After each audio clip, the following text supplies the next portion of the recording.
Hello दोस्तों, स्वागत है आपका एक बार फिर से मेरे यूट्यूब चैनल में। दोस्तों, आज की इस वीडियो में मैं आपको आईजीआई एविएशन सर्विस के जो एग्ज़ाम हो रहे हैं, यानी कस्टमर सर्विस एजेंट का जो एग्ज़ाम अभी चल रहा है, कुछ सेंटर्स के एडमिट कार्ड आ चुके हैं और कुछ कैंडिडेट्स हैं जिनसे मैंने रिक्वेस्ट करी थी कि यदि आपका पेपर हो गया है तो आप मुझे कुछ क्वेश्चंस या टॉपिक बताएं जिस टॉपिक से क्वेश्चंस आ रहे हैं और एग्ज़ाम का लेवल कैसा है। तो लगभग 4 से 5 दिन हो चुके हैं एग्ज़ाम स्टार्ट हुए। तो मुझे कल कुछ क्वेश्चन मिले, कुछ क्वेश्चन आज मिले, कुछ परसों क्वेश्चन मिले। तो जो 4-5 दिन का जो रिव्यू है ओवरऑल इस वीडियो में मैं आपको और रिव्यू दूंगा, ठीक है, कि कौन कौन से क्वेश्चंस आ रहे हैं, क्या क्या क्वेश्चन आ रहे हैं। कैंडिडेट को जो उन्होंने भेजे हैं मैं आपको वो क्वेश्चन बताऊंगा। कुछ उन्होंने ऐसे ही बताया कि सर इससे रिलेटेड एक क्वेश्चन आया था, तो मैं आपको जो उन्होंने बताया है वो सारे टॉपिक या जो मुझे क्वेश्चंस मिले वो मैं आपको सारे क्वेश्चंस या टॉपिक इस वीडियो में बताऊंगा, ठीक है। और यदि आप मेरे चैनल पर नए हैं, वीडियो को पहली बार देख रहे हैं, तो चैनल को सब्सक्राइब करना ना भूलें। दूसरी चीज़, बहुत सारे कैंडिडेट्स के यानी जितने भी यानी कमेंट बॉक्स में कम से कम बहुत सारे कमेंट आते हैं मुझे डेली कि सर मेरा एडमिट कार्ड कब आएगा, मेरा एडमिट कार्ड कब आएगा। तो सबसे पहले तो मैं आपको आईजीआई एविएशन की ऑफिशियल वेबसाइट पर ले जाके दिखाता हूँ कि अभी किन किन सेंटर्स के एडमिट कार्ड आए हैं, ठीक है। तो देखिए, जैसा कि आप स्क्रीन पे देख सकते हैं, ये आईजीआई एविएशन की ऑफिशियल वेबसाइट है, ठीक है। अब मैं सीधा गया यहाँ पे डाउनलोड एडमिट कार्ड्स, इस पर मैंने किया क्लिक। आप भी कर सकते हैं अपने फ़ोन से, ऐसे ओपन करके इस पर क्लिक कर सकते हैं। ऐसे मैं इस पर क्लिक करूँगा, देखिए ये ऐसा इंटरफेस खुलेगा, आप देख सकते हैं ये है डाउनलोड एडमिट कार्ड, ठीक है। अब इसके नीचे देखिए क्या लिखा है, download admit card only for Delhi, Patna and Lucknow centre. तो दोस्तों, अभी जब मैं ये वीडियो शूट कर रहा हूँ इस टाइम तक केवल आपके दिल्ली, पटना और लखनऊ सेंटर का एडमिट कार्ड आ चुका है, ठीक है। और इसके एग्ज़ाम हो भी रहे हैं। सबसे पहले जो एडमिट कार्ड आया था वो आया था आपका दिल्ली का, ठीक है। उसके बाद पटना और लखनऊ का आया है, ठीक है। तो अभी केवल 3 एग्ज़ाम सेंटर्स के एडमिट कार्ड आ चुके हैं और इन तीनों एग्ज़ाम सेंटर्स के यानी इन तीनों सेंटर्स के एग्ज़ाम हो रहे हैं, ठीक है। और दोस्तों, अभी किसी भी इसके अलावा अभी किसी भी सेंटर का एडमिट कार्ड नहीं आया। जैसे ही कोई नई अपडेट आती है कि इस एग्ज़ाम सेंटर का एडमिट कार्ड आ गया, वैसे तो आपके मोबाइल नंबर पे और आपको ईमेल आईडी के थ्रू पहले इन्फॉर्म कर दिया जाएगा कि आपका एग्ज़ाम कब है, आपका एडमिट कार्ड आ गया, आप डाउनलोड कर दें। यदि उससे आपको पता नहीं चलता, कई बार होता है कि आप मेल आईडी अपने भूल चुके हैं या फ़ोन नंबर आपका खो चुका है या किसी कारण सिम खो गई आपकी, तो कई बार क्या होता है आपको पता नहीं चल पाता। तो कोई उसकी आप टेंशन ना लें। जैसे ही आईजीआई एविएशन की तरफ से एडमिट कार्ड से रिलेटेड कोई भी अपडेट आती है तो मैं आपको एक वीडियो के माध्यम से, या अभी आपने अभी तक ग्रुप ज्वाइन नहीं किया तो आप उस ग्रुप भी ज्वाइन कर सकते हैं, उस ग्रुप में मैं आपको इन्फॉर्म कर दूंगा। तो आप टेंशन ना लें, आप केवल आपको फोकस करना है अपनी स्टडी पे। तो आप अपनी स्टडी पे फोकस करिए। अभी जैसे जैसे कैंडिडेट्स के पेपर होते जाएंगे वैसे वैसे दूसरे सेंटर्स के एडमिट कार्ड आते जाएंगे, ठीक है दोस्तों। तो आपको अभी केवल फोकस करना है अपनी स्टडी पे, ठीक है। एग्ज़ाम से सेंटर कहाँ है, कब है एग्ज़ाम आपका, वो आपको सब पता चल जाएगा, ठीक है। तो दोस्तों, ये तो हो गया आपका जो भी एडमिट कार्ड की क्वेरी आ रही है। तो कृपया आप पेशेंस बनाए रखें। ज़्यादा से ज़्यादा आप कमेंट करते हैं उसका कोई मतलब नहीं, आप खुद भी चेक कर सकते हैं या आईजीआई एविएशन की वेबसाइट पे जाके आप देख भी सकते हैं। या अगर कोई भी आपको दिक्कत आती है कि एडमिट कार्ड आपके डाउनलोड नहीं हो रहे हैं, कुछ लोग कह रहे हैं सिग्नेचर मिसमैच है, कुछ के एडमिट कार्ड में फ़ोटो मिसमैच है, तो उसके लिए आप आईजीआई एविएशन का हेल्पलाइन नंबर, उस पर आप कॉन्टैक्ट कर सकते हैं, उनसे बात कर सकते हैं कि सर ये दिक्कत है, ठीक है दोस्तों। चलिए, ये हुआ आपकी जितनी क्वेरी थी वो मैंने क्वेरी आपकी सारी सॉल्व कर दी, ठीक है।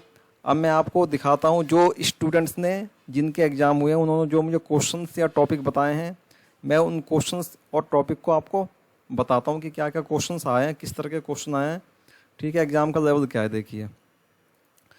तो कुछ ना मैं बताया, जैसे कि ये क्वेश्चन आया हमारे सामने आपका, जैसे कि आप ये देख सकते हैं आईजीआई एयरपोर्ट, ये देखिए एग्ज़ाम का रिव्यू देखता हूँ मैं। देखिए, एक तो फुल फॉर्म से रिलेटेड क्वेश्चन आपका है, CAA की फुल फॉर्म क्या है, ठीक है। तो इसकी फुल फॉर्म होती है आपकी सिटीजनशिप अमेंडमेंट एक्ट, ठीक है। दूसरा जो आपसे क्वेश्चन पूछा गया था वो ये पूछा गया था आईजीआई एयरपोर्ट कहाँ है। तो सबको ही पता है कि आईजीआई एयरपोर्ट दिल्ली में स्थित है, ठीक है। उसके बाद आपसे पूछा गया था एक क्वेश्चन, पंजाब का सीएम कौन है, यानी वर्तमान समय में पंजाब का सीएम कौन बना है। तो ये तो अभी हाल फिलहाल की न्यूज़ है, करंट अफेयर में आप कह सकते हैं कि जो पंजाब के सीएम बने वो कौन बने, भगवंत मान बने हैं। और ये किस पार्टी से है, तो ये है आपका आम आदमी पार्टी से। तो आपको ये भी याद रखना है किस पार्टी से, ये आपके आम आदमी पार्टी से हैं, ठीक है दोस्तों। उसके बाद जो नेक्स्ट क्वेश्चन भेजा है मुझे, वो भेजा है इंडिगो एयरलाइंस की टैगलाइन क्या है, ठीक है। टैगलाइन की वीडियो मैं आपको करा चुका हूँ, जितनी भी एयरलाइंस है उसकी सबकी टैगलाइन करा चुका हूँ, तो आप वहाँ से वो वीडियो देख सकते हैं। तो इंडिगो एयरलाइंस की जो टैगलाइन है वो है गो इंडिया, गो इंडा गो, ठीक है। इसके बाद आपसे पूछा गया था भारत का प्रथम प्रधानमंत्री कौन था। तो दोस्तों भारत के प्रथम प्रधानमंत्री थे जवाहरलाल नेहरू, ठीक है। इसके बाद जो नेक्स्ट क्वेश्चन मिला है मुझे, सबसे बड़ा महाद्वीप कौन सा है। तो दोस्तों सबसे बड़ा महाद्वीप है सबसे बड़ा महाद्वीप एशिया महाद्वीप है। आपसे ये भी पूछा जा सकता है सबसे छोटा महाद्वीप कौन सा है। तो सबसे छोटा महाद्वीप ऑस्ट्रेलिया महाद्वीप है, ठीक है। ऑस्ट्रेलिया महाद्वीप कहाँ स्थित है, तो ये दक्षिणी गोलार्ध में स्थित है। आपसे ये भी पूछा जा सकता है कि महाद्वीपों की संख्या कितनी है। तो दोस्तों 7 महाद्वीपों की संख्या कितनी है, 7, यानी 7 महाद्वीप हैं टोटल, ठीक है। एक आपका क्वेश्चन आया था ग्रह से रिलेटेड क्वेश्चन, यानी ग्रह से संबंधित क्वेश्चन आया था, जैसे कि शुक्र ग्रह, बृहस्पति ग्रह, इससे रिलेटेड एक आपका क्वेश्चन आया था कुछ। या आपसे इसमें ये भी पूछा गया हो सकता है आपसे पूछा गया सबसे बड़ा ग्रह कौन सा, तो बृहस्पति ग्रह है। सबसे छोटा ग्रह कौन सा है, भोर या सांझ का तारा किस ग्रह को कहते हैं, शुक्र ग्रह को कहते हैं। सूर्य के सबसे निकट ग्रह कौन सा है, बुध है। सबसे कम समय में अपनी परिक्रमा कौन पूरी करता है, तो बुध करता है। कितने दिन में पूरी करता है, 88 दिन में पूरी करता है, ठीक है। तो इस तरह से कोई भी क्वेश्चन आपसे पूछा गया होगा, ठीक है, ग्रह से रिलेटेड। एक आपका आया था भारत का प्रधानमंत्री बनने के लिए कम से कम कितनी एज होनी चाहिए। तो दोस्तों भारत का प्रधानमंत्री बनने के लिए आपकी एज कम से कम 25 साल होनी चाहिए।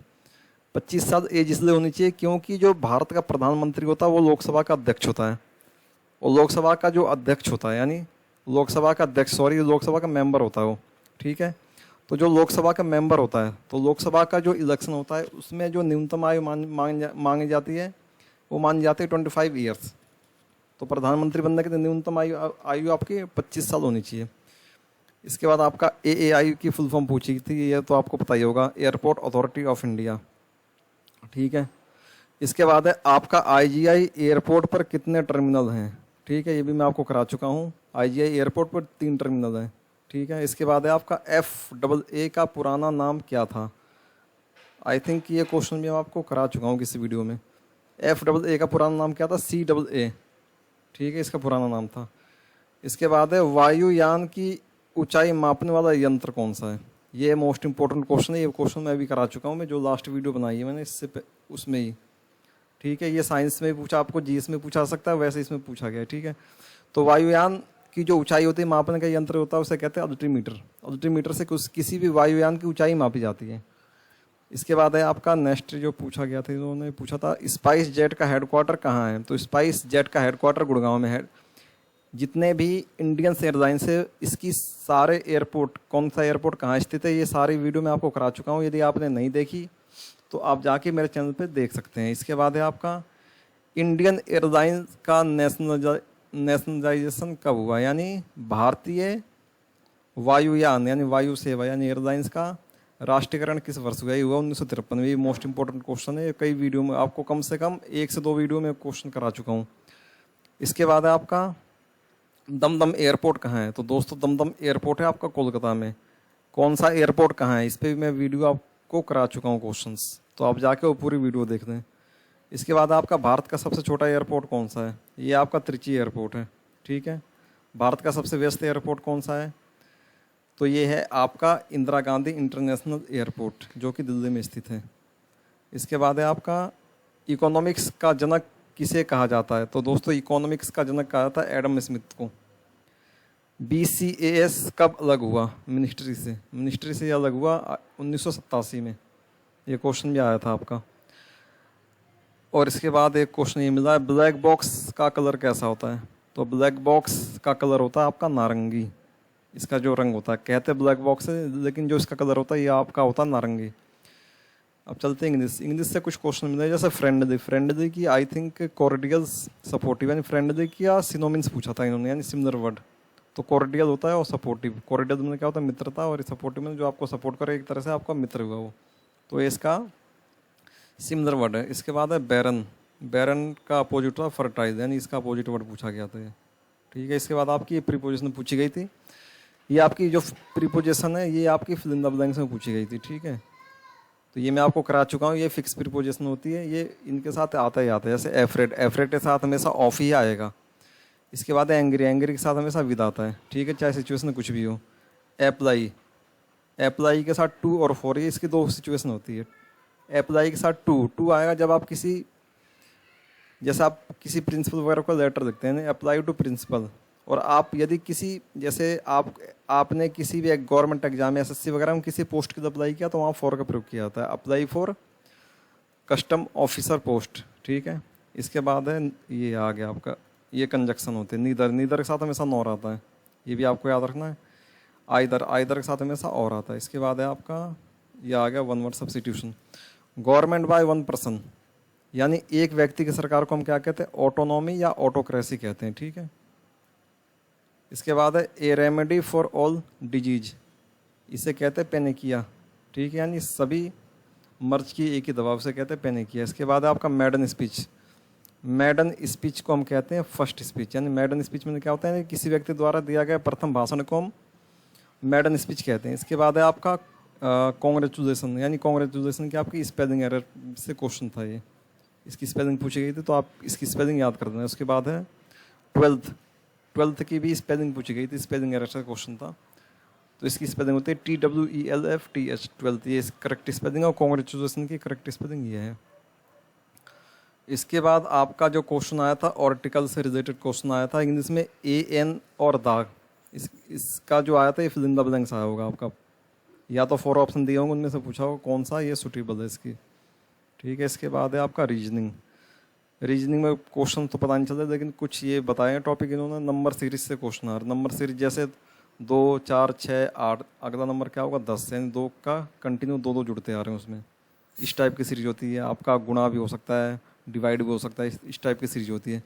इसके बाद है आपका अल्फ़ाबेट। अल्फ़ाबेट की सीरीज होती है जैसे कि ABC बराबर में BCD, ठीक है। तो आपसे पूछेगा CFE बराबर है किसके, ठीक है। तो इसमें रिलेशन आपको देखना होता है कि जैसे A की डिस्टेंस C से कितनी है, तो 2 नंबर। तो जो क्वेश्चन आपसे पूछा, जो उसका पहला लेटर है वो, उसमें आप 2 ऐड करेंगे, कौन सा लेटर आएगा वो उसका आंसर होगा। इस टाइप की सीरीज होती है अल्फ़ाबेट। इसके बाद आपका ब्लड रिलेशन, ये तो आपको पता ही होगा कि एक तस्वीर में की तरफ इशारा करते उसने इससे ये कहा कि मामी का बेटा है, बेटा की बेटी है, तो कौन है, ठीक है। एक तो ये हो गया आपका। एक आया था डायरेक्शन से रिलेटेड कि जैसे रमेश पश्चिम दिशा में गया, वो दाएं मुड़ा, बाएं मुड़ा, तो वह किस दिशा में है।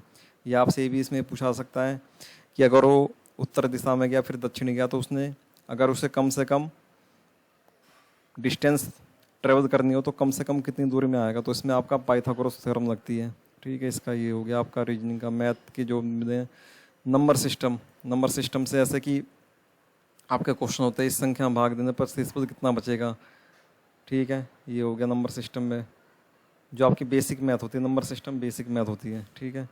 इससे आपके क्वेश्चन आए थे। परसेंटेज प्रॉफिट लॉस, ये बहुत इंपॉर्टेंट टॉपिक है। परसेंटेज ऑफ प्रॉफिट लॉस से आप क्वेश्चन को पूछे गए थे, ठीक है। इसके बाद आपका सिंप्लीफिकेशन यानी सरलीकरण, जैसे कि इसमें क्या होता है कि आपको ब्रैकेट दिया जाता है, ठीक है। आपको क्वेश्चन दिया जाएगा, उसमें आपको समझना होता है, एक होता है रेखा कोष्टक, एक होता है छोटा कोष्टक, एक होता है मझला कोष्टक, एक होता है बड़ा कोष्टक, ठीक है।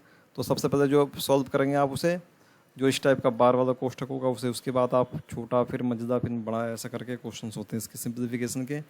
भिन्न वगैरह इसमें आई होगी जहाँ तक मुझे लगता है कि छोटी इन संख्या, इस संख्या से छोटा कौन सा है, बड़ा कौन सा है, भिन्न वगैरह इसमें पूछी गई होगी। इसके बाद आपका रेशियो एंड प्रोपोर्शन यानी अनुपात और समानुपात, ठीक है, कि इस संख्या का अनुपात इससे इतना है तो अगली संख्या क्या होगी।